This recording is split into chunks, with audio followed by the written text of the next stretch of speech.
Hi, my name is Johnny, and today I'm going to show you how to build a dog breed identifying app using TensorFlow and JavaScript. We're going to build this on a React app. So this tutorial is for anyone who's familiar with React, at least a little bit. And if you're familiar with React hooks, then even better, because we'll be using a few of those. Before we get into it, I'm just going to show you what the finished product is going to look like. This is the one I just deployed earlier. It's really simple. It just allows you to load a machine learning model into memory, and then you can upload an image of a dog, and the TensorFlow model will tell you what kind of dog it is among 120 or so species.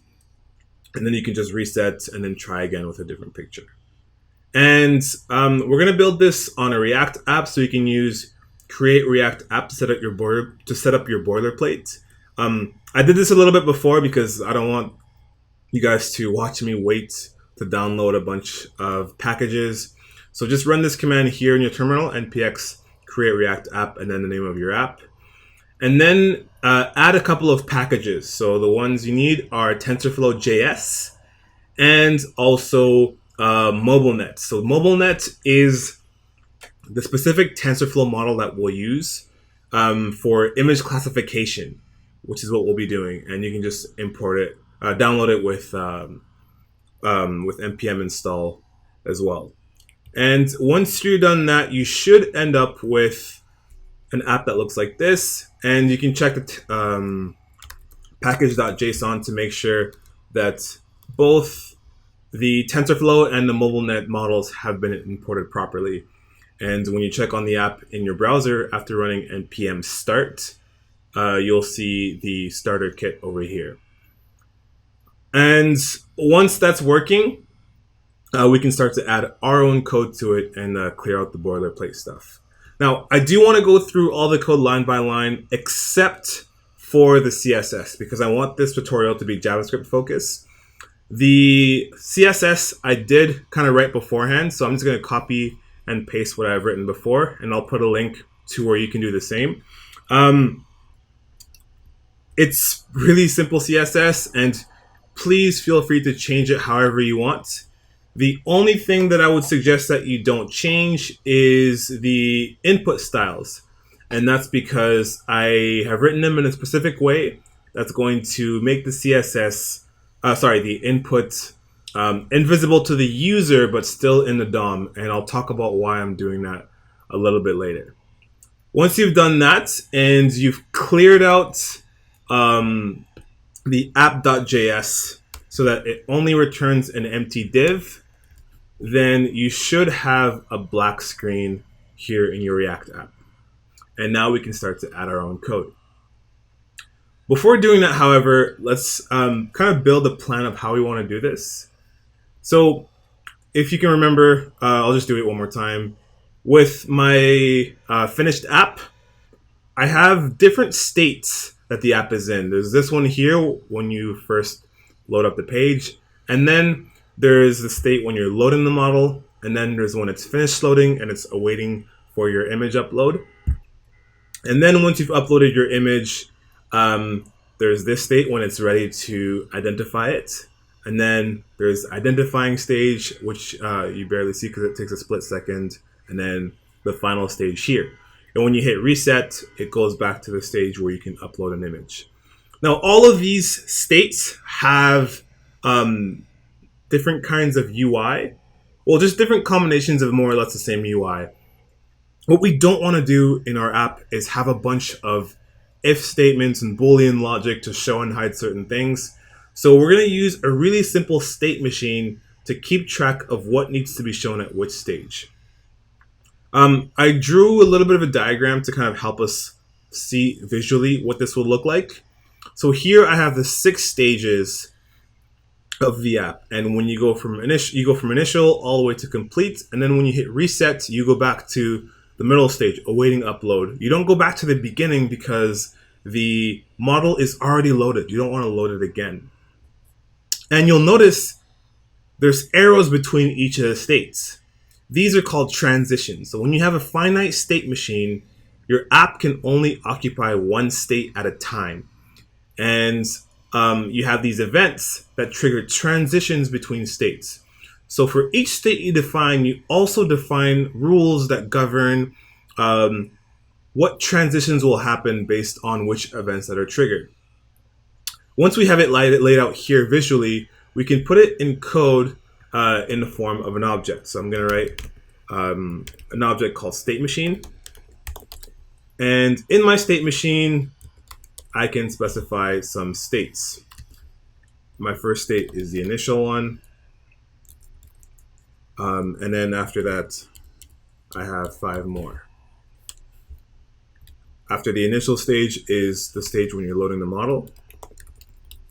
I'm going to try to not cut this video, so you might see me screw up a couple of times or make some typos or bugs. Just bear with me. And then after the model is loaded, it's ready. Let's call this state, not model ready, let's call it awaiting upload. So it's a little more clear what's supposed to happen at this stage. Awaiting upload. And then after awaiting upload, we'll call this one ready, because now it's actually ready to make the prediction. And then here we'll call it classifying, because this is during when the machine learning model is running in order to classify what your image is. And then finally, when it's done, it's complete. If we look at the MobileNet package, we can get a sense of how it's going to be used. And it's actually really simple. To import it is only going to be a line of code, and then to load it is just another line of code, and then to make the prediction is just one line of code. So the loading of the model and the identifying or the classifying are each asynchronous, which means we'll use async await, and that's the reason why we have kind of intermediary states to kind of show the user that they should be waiting until the results are ready or until the model is ready. Okay, so I have these 6 states. Now I also want to write rules for how they transition. So I'll have an object called on in each of them. And thankfully, in this example, we only have one type of event, the event called next. So in each of my state objects, I need to specify which transition will happen based on the next event. So basically, if I'm an initial, whenever the next event is triggered, which state do I want to transition to? In this case, it's going to be loading model. And just like that, if I am in loading model and the next event gets triggered, then the next one I want to go to is awaiting upload. Oh, so this should be a string. So in this on objects, I'm specifying all the potential events and what they transition to, but there is only one event, which is next. And just following that same pattern, if I'm in a waiting model and the next event gets triggered, then I want to go to ready. Hopefully you notice the pattern here. From ready, I want to transition to classifying.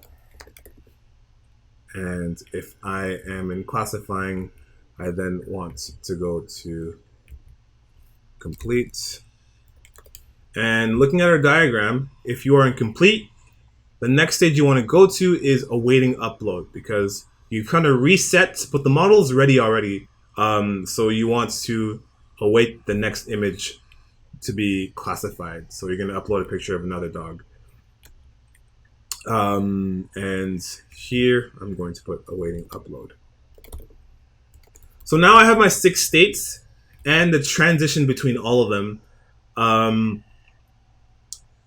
The next thing to do is write a reducer that specifies how that's going to kind of like add the functionality that will kind of wire those states together and allow the transitions to happen when an event gets fired. So to show you what I mean, I'm going to write the reducer function. If you're familiar with Redux, this will look very, very familiar to you. This reducer will take the current state and it'll take an event, which is going to be a string in our case. It's then going to return a new state based on whatever that event was. So with this reducer, if I'm currently in the initial state, someone fires in an event, in this case next, that next event is going to, with the reducer, cause the app to be in a new state. So first, let's write what the initial state is. So we'll put the initial state. We'll conveniently call it initial. So this basically specifies that our app is starting in the initial state. Initial, something was, oh right, these should be states. So I want these to be my states. I'm going to move this back in here.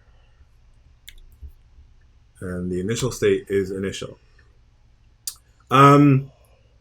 This this reducer is going to return state machine dot states, and then current state, and then on, and then whatever the event name is. It's in our case, it's always going to be next. And then just by default, we can also return initial state. So state machine dot initial. This reducer basically is going to return a new state based on whatever event is called and the current state. To walk you through one example, or the first example we'll come across, if we are in the initial state, which we will be in the beginning, and someone calls the next event, then the next state that should be returned is loading. This function is going to allow us to do that because it's going to return state machine dot states dot initial, which is the current state. So we're here pointing to this object, and within that object we're going to go to on, and then within on we're going to go to the value of the event key, so next, and then it's going to return loading model. And that's going to return to us our next state, which is loading model. And it'll make, if it's still a little bit unclear now, it'll make more sense as we start to actually hook it into the component, because you'll see it in action. As a matter of fact, let's do that right now. We're going to use reducer. And we're going to put that hook into our component in order to get a dispatch and the current state. So we'll get, we'll call this state, and we'll call this dispatch.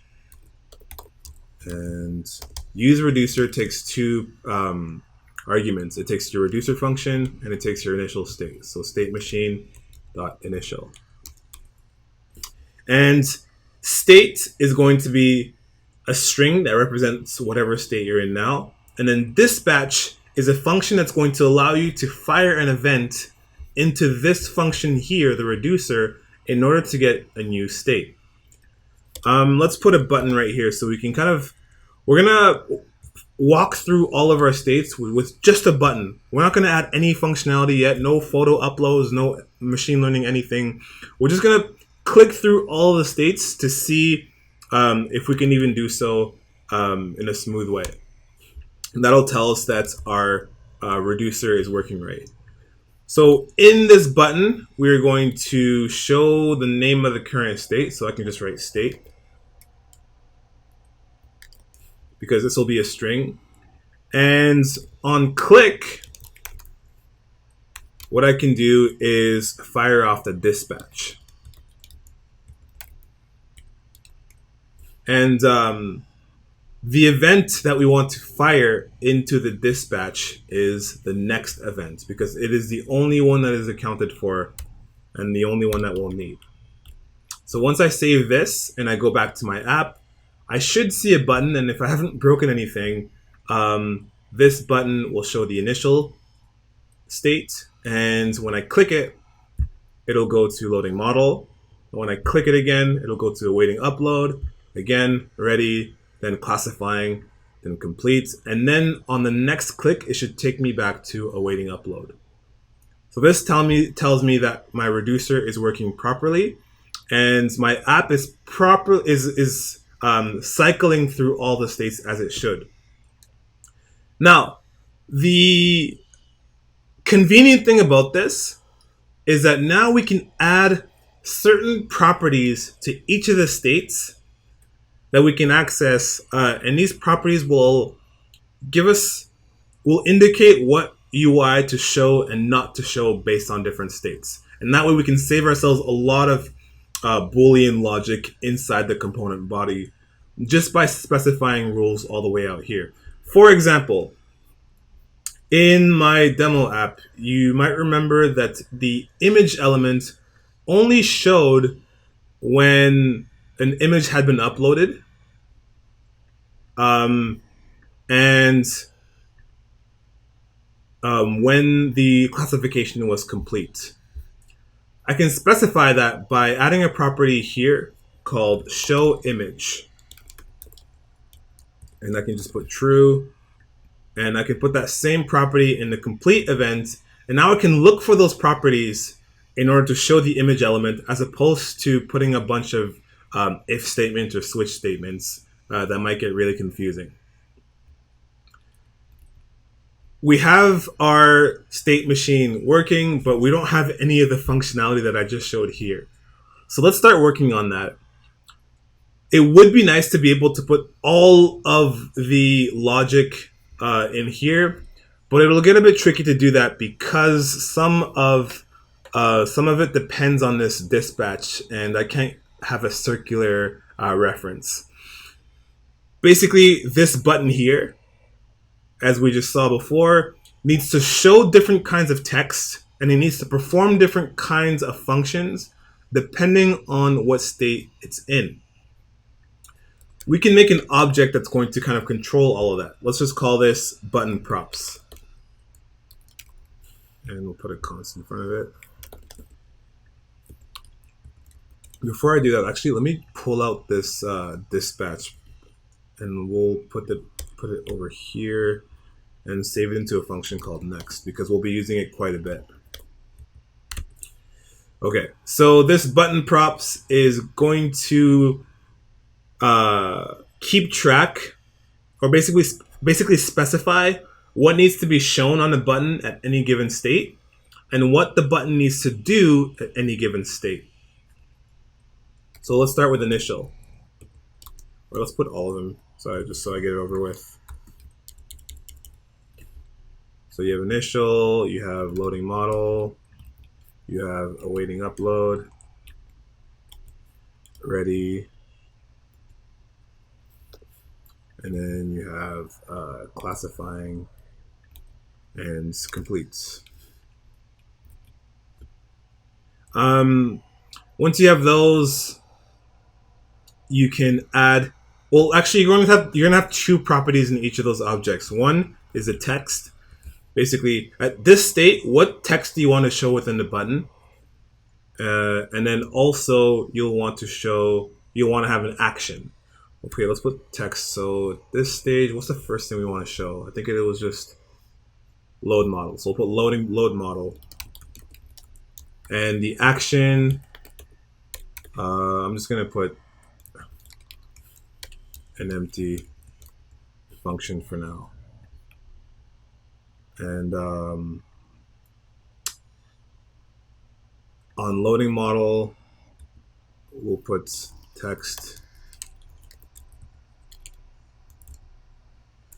loading model ... so the user knows to wait, and then the action, we don't want anything here. I'm going to put empty functions in all of them but some of them actually are going to have different functionality, and we'll go through these step by step. In awaiting upload, we'll say upload photo, and when it's ready, we'll say classify or identify. It's probably better. And then we'll just say identifying here when it's classifying, and then when it's done, we'll say reset, because we'll want the button, once click, to reset back to awaiting upload. Now, in this button, instead of putting states, we'll put whatever text is relevant to the current state. So we'll go button props, and then state, and then text. And very similarly, for the on click, we won't go to text, we will go to the action. Let's start with initial. On this one here, we want to load the model once clicked. So first, let's import the MobileNet. We don't have to import TensorFlow JS in this file, but we do need to have it in the app. So here I'll import star as MobileNet from MobileNet. It should be in apps. And I will make a function called load. So const load, let's call it load model to be extra clear, equals. If we look at the docs, we can see that loading the model is asynchronous. So we need to write an async function. We need to load the model, but we also need somewhere to store it. We need to store it in state. So I will import useState from React. And I'll add a piece of states for this model. So model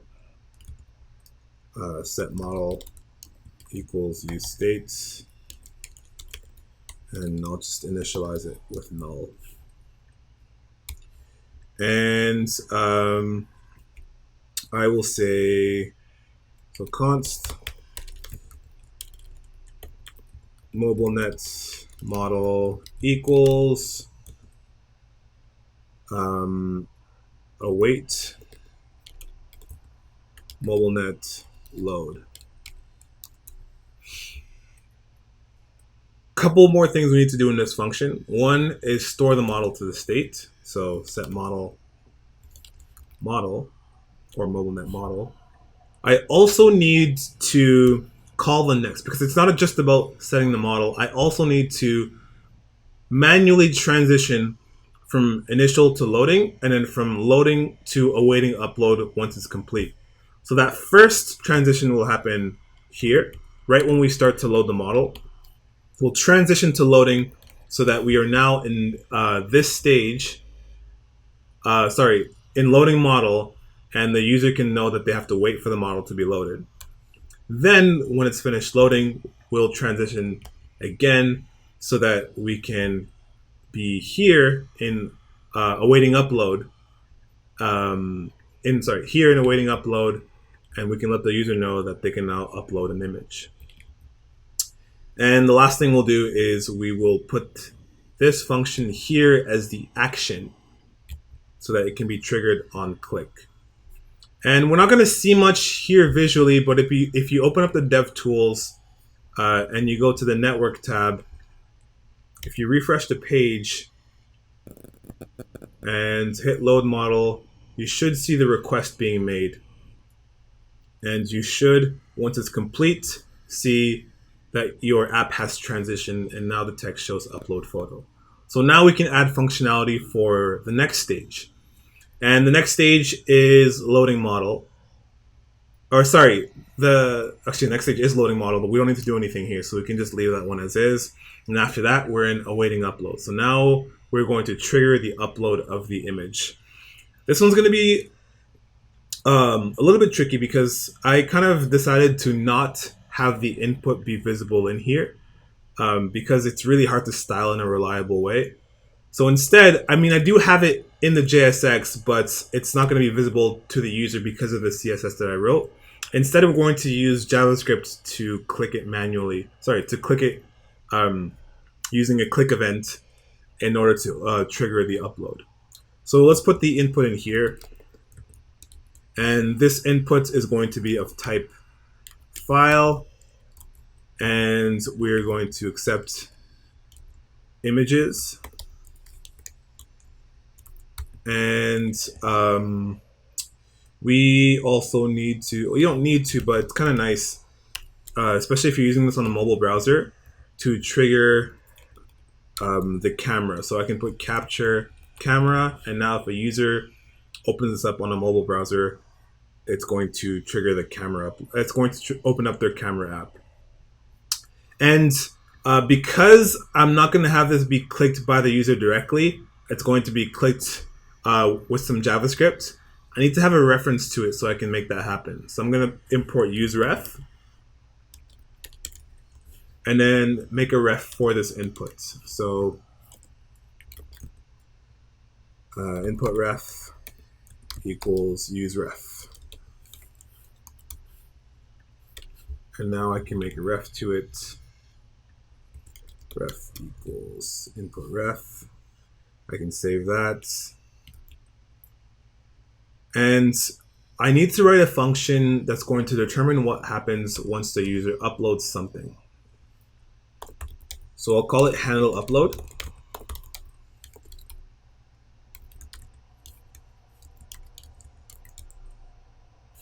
Handle upload is going to take an event, and I'm going to pull out the files from the target of that event. So const files equals event.target. And then if, oh, sorry, this should just be E. Well, you can, it's an event. If the array of files, it's always going to be an array, length is greater than 0. So that means if they've uploaded at least one file, then we want to do what we want to do. And this kind of oh, I can't spell length. This kind of file is an image that we need to turn into a URL that we're then going to use as the source of an image element. So we need to kind of take the first item in the file. I mean, you can upload more than one image, but it's not going to work. I mean, it's still going to work, but we want the app to only handle one file at a time.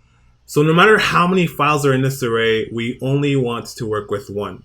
So we're only going to take the first item in that files array and turn it into an object URL.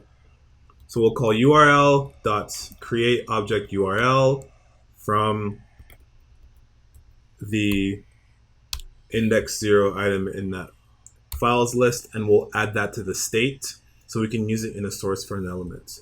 So first, let's make that piece of state. So const, let's just call it image URL. Set image URL equals useState null, and then we can just save this. Let's call this URL. Set image URL. Okay, so when someone uploads a file, an event goes through, we pull out the files from that event, and if there are any items in that list of files, we take the first one, turn it into a URL, and then save that URL into state, so then we can then use it in an image element for a preview. One more thing we need to add to this function is the transition, because we're going from awaiting upload to ready. Because once the image is ready, then the user should know that so they can click identify. So we're going to call next right in here. This image URL needs to be shown somewhere. So we're gonna add the image. So first, let's add the let's add this callback here to the input. So it's gonna be on the onChange event.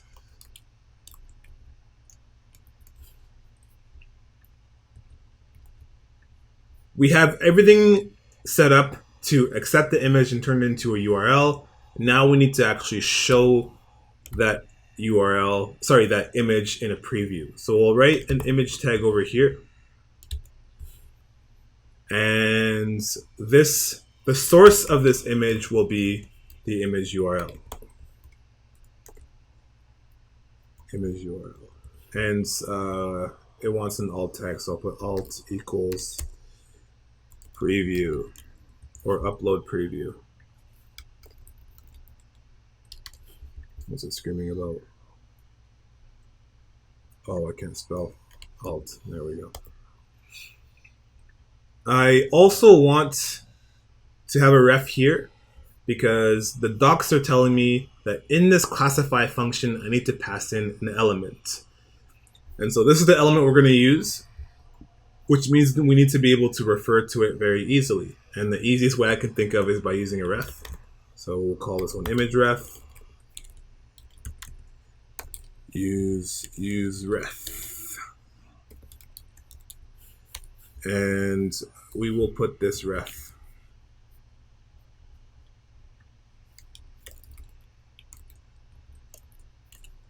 right here.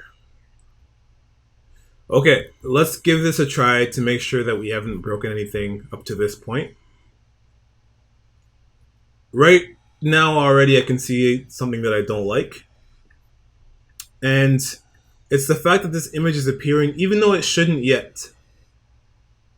Now normally we'd have to put something like if image URL something equals null, then I mean we could do that. But I want to refer to my state machine to make things a little more simple. And I want to show the image here and here.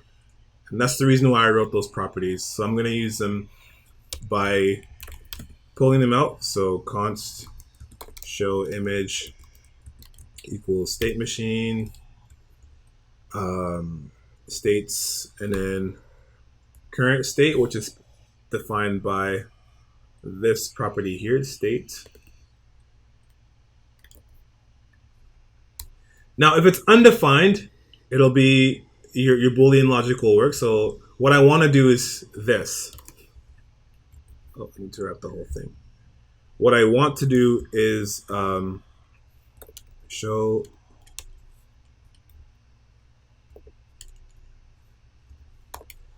image and this element. And if this is undefined, it'll be like as if it were false. But if you want to be extra explicit, then you can put false as the default so that you never get undefined here. And now, if I go back to my app, I don't see it anymore until I've uploaded something, if this works. Click it.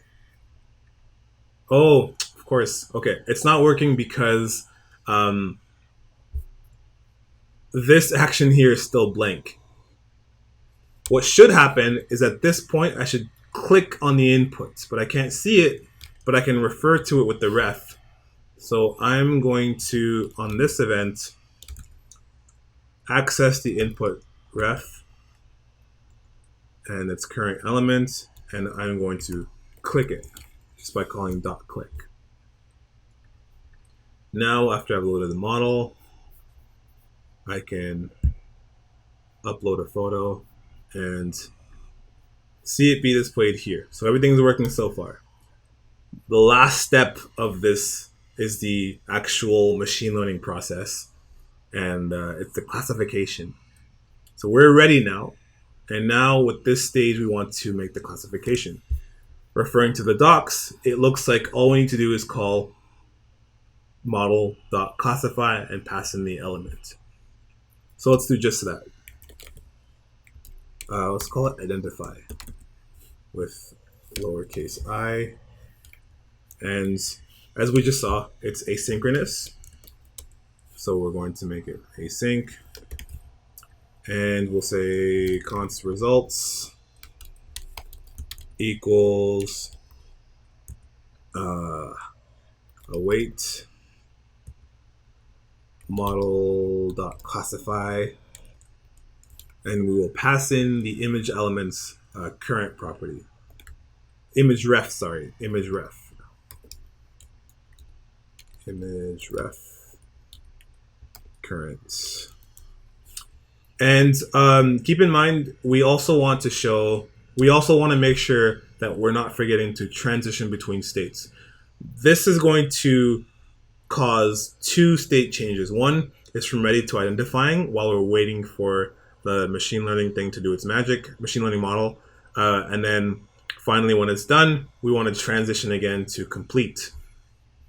So we're going to call next here, and we're also going to call next right below it as well.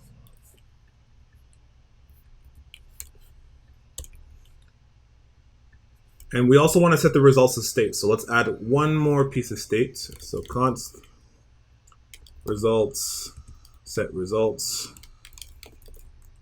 equals use states, and we're going to initialize that as an empty array.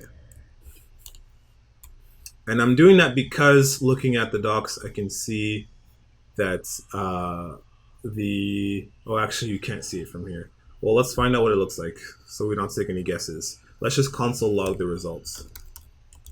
I mean, I know it's an array because I did it before, but if you ever want to know before you start actually styling it and rendering it in a certain way, obviously you'll want to know exactly what it looks like.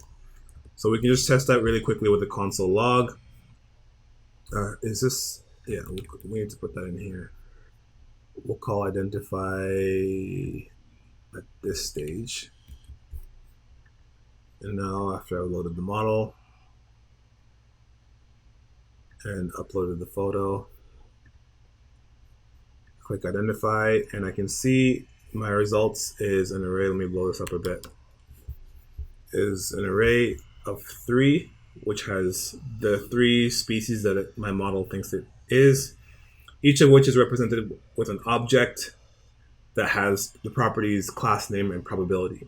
This is great, but it's not very helpful to the user as is. So we want to make sure we format that in a nice way. I know already that I'm going to be putting this into an unordered list, so I can just make a formatting function that returns a list item just to make my life a little bit easier. So we'll call this format result, and it's going to take a result and it's going to pull out the class name and the probability, and it's going to return to me a list item which contains, actually first I always forget this, adding the key, because React wants that when you're working with arrays. We'll just put the class name as a key, and inside the list element, list item, I want to have a string that has the class name and the probability. So I'll just put, let's put class name here, and we'll have the probability as a percentage. So I'll put percent. Looking at the results here in my, why am I forgetting the console? I can see it's a really long float, and I don't really like that. So I'm just going to turn that into a percentage by multiplying it by 100 and then making sure it's fixed at 2 decimal places. So I will put some parentheses and put probability times 100, and then all right, 2 fixed, 2. And in here, where was it again? I think it was right below the image. We have the unordered list in which we can take the results and map using the function we just defined. We only want to show the results on the very last stage. So let's add a property here called show results, which we can access here along with our other state-specific properties. False. We'll default it as false. And we can use that to wrap our unordered list so that we only show this element on the very last stage. And let's see if everything is going okay. Oh, I need to actually set the result at this point. Set results. Results.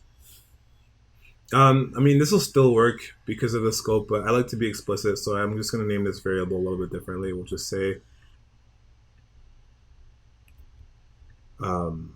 classification results.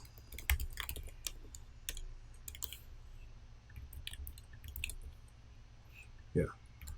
Once I've done that, then once the model has predicted what this dog is, it should render the results over here, and it does. So it's 99% sure that it's a Vizsla, and it's a little bit, it's kind of unsure about the other two. The percentage is pretty low. And the last thing to do is just reset. You want to go back to the part where the stage where you can upload a new photo. So I'm going to make a function called reset, and this is probably the most simple function yet. Equals. We're going to set the results to an empty array to clear them out. We're also going to set the image URL to null to get rid of the set image URL to get rid of the preview, and we are going to hit next to transition back to awaiting upload. And now we can hook this function up to our object here, our button props object, and see if everything's working okay.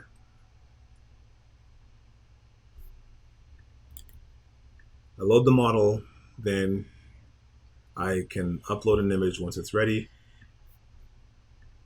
And once it's done, I can identify.